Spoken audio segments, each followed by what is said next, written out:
Hello everyone माबोरै दङ आसा खालामो नोंथांमोना गासिबो मोजाङै दङ दिनै गोदान भिडिअ नोंथांमोनखौ फिन बरायनाय थाबाय नोंथांमोना निउज मिडिया एबा ससियेल मिडियायाव नुगासिनो दङ जे 18 बोसोर बैसोनि सिगां सिख्लाखौ जाय सेंग्राया जुलि खालामदोंमोन एबा जाय हौवाया जुलि खालामदोंमोन बैसोरखौ हमदों जेलाव सोदों दा बे थांखिया गोबांनो बुंदों गनायथाव आरो आंबो बुंदों गनायथाव बेफोरबायदि थांखि लानाया जोबोद बाखनायथाव नाथाय बेनि बेलायाव गोबां दुखुनांथाव आरो गनायथाव नङै बाथ्राखौ आं बुंनो लुबैदों बै समाव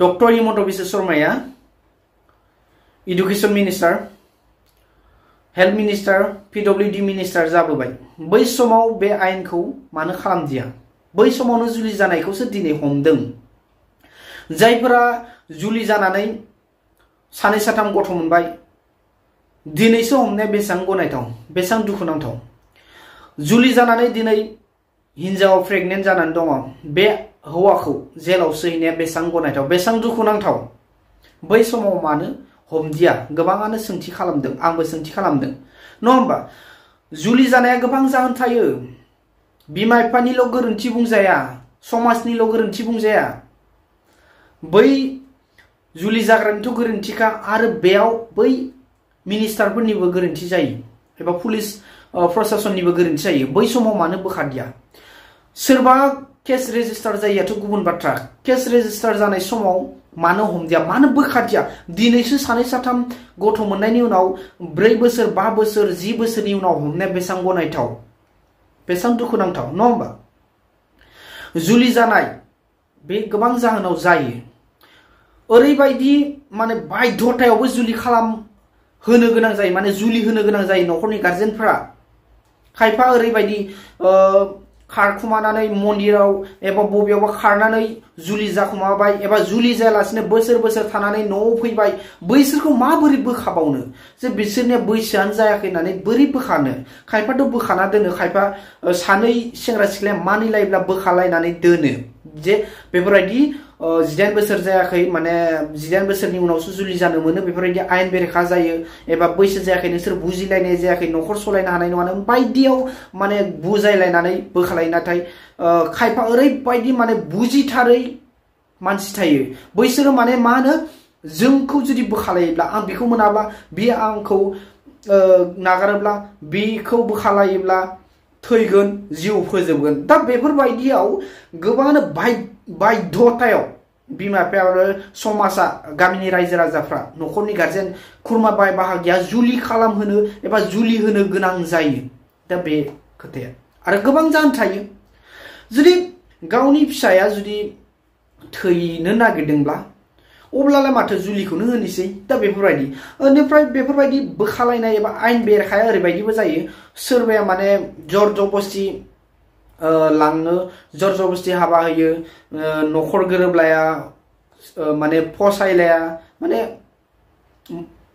मा होनो बेखौ गोरोबलाया आरो ना जेनेबा हमना ला सेंग्राया सिख्लाखौ फसायाखै माने सिख्लाया सेंग्राखौ फसायाखै दा बेफोरबायदि फसायलायियावबो न'खरनि गोरोबलायियावबो एगेन्स्टआवबो बेफोरबायदि एफआइआर होलायनाय जायो बे गुबुन बाथ्रा बेफोरबायदि गोरोबलायियाव माने केस रेजिस्टार जानाया बेखौ बोखालायनाया गुबुन बाथ्रा नाथाय जायफोरा न'खरजों गोरोबलायबाय जायफोरा बाध्यतायाव जुलि खालामनानै होनांगौ जाबाय दा बेफोरबायदिखौ जि दा हरखाब थांखि लादों बे थांखिया गनायथाव नङामोन आरो नङा होमबा दा 14 बोसोरनि सिगां जायफ्रा जुलि खालामदोंमोन बैसोरखौ माने आयेनाव खोख्लैनानै माने रेहाय गैया जामिन गैया होननानै बाथ्रा बुंदों आरो 15 बोसोरनि सिगां 18 बोसोरसिम माने 15 निफ्राय 18 सिम जायफ्रा जुलि जादों बिसोरो जामिनाव गगोन एबा जामिनाव रेहाय मोनगोन होननानै बुंदों दा अब्लाथ' मा होमबा 15 निफ्राय 18 सिमबाबो जुलि जानो हाबाय दा बेखौसो गोबां माने कनफ्यूज जानानै थाबाय दा आं बाराखौ बुङा बे जोबोद दुखुनांथाव जादों सोरबा प्रेगनेन्ट आइजोनि फिसायखौ बोखानाया दिनैसो बेफोरबायदि दुखुनांथाव हरखाब थांखि लानाया जोबोद दुखुनांथाव जादों 2023 मायथाइनिफ्राय लायोमोनब्ला जों बयबो मोजां मोनगौमोन आरो साबसिननिफ्राय हामसिन जागौमोन नङा होमबा 2023 निफ्राय माने बेबायदि गोख्रोंसिन आयेन खालामोब्ला जोबोद मोजां जागौमोन। दा आंनि बुंनो गोनां बाथ्राया बे नङा जे जुलि जानांगौ, उन्दैब्लाबो जुलि जानांगौ, बेफोरबायदि जुलि होनांगौ बे नङा।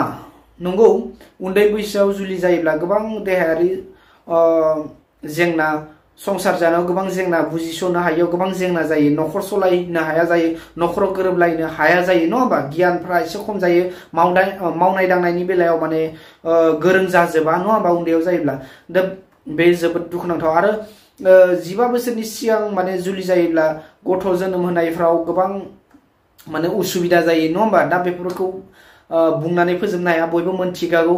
नाथाय दा जिबायदि थांखि लादों बे थांखिया जोबोद दुखुनांथाव आरो गनायथाव नङा होननानै आं सानो। गोबांनो गनायथाव बाथ्रा बुंदोंब्लाबो थारैनो सोरबा न'खरजों न'खर गोरोबलायनानै जुलि जानाय, बैसोरो गोरोबलायनानै जुलि जाबाय, बैसोरखौ रेहाय होनो हायोमोन जे बे बोसोरनिफ्राय एबार रेहाय होला, जि जाबायसै होननानै जुदि थांखि खालामोनब्ला बयबो मोजां मोनगौमोन। दिनै बेफोरबायदि दावराव दावसिबो जानाय नङामोन, नङा होमबा? आं बारखौ बुंला, आंनि बुंनायाव गोरोन्थि जायोबा निमाहा बिनाय थाबाय। आरो दा आइजो थैदों होननाया, माने सुइसाइड खालामदों होननाया, बेयो मानकासाराव जादों।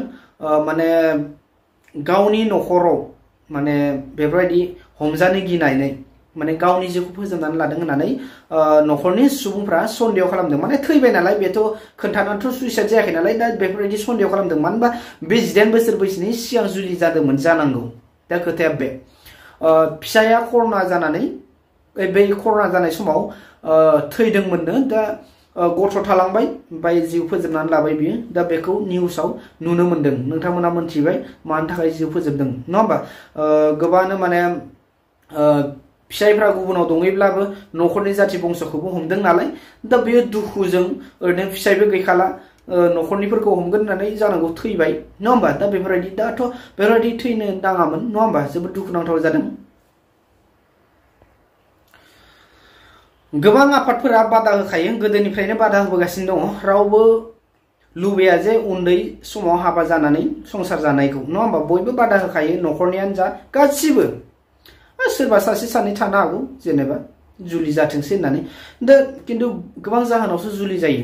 आफादफोरा बादा होगासिनो दङ उन्दै बैसोआव जुलि जानायखौ बन्द' खालामनानै, नङा होमबा? दा बेफोरबायदि बिमा बिफायालाय माथो खालामबावनो? दा फिसाया जुदि बेफोरबायदि थैनायनि खोथा बुङोब्ला जुलि जानानैनो संसार जाथोंसै होननानै होयो। दा बेफोरबायदियावबो गोबां माने जुलि जानाय दङ। दा बेफोरबायदि जाहोन, गोबां जाहोन थायो, बे जाहोनखौ बुंनानै फोजोबनो हाया।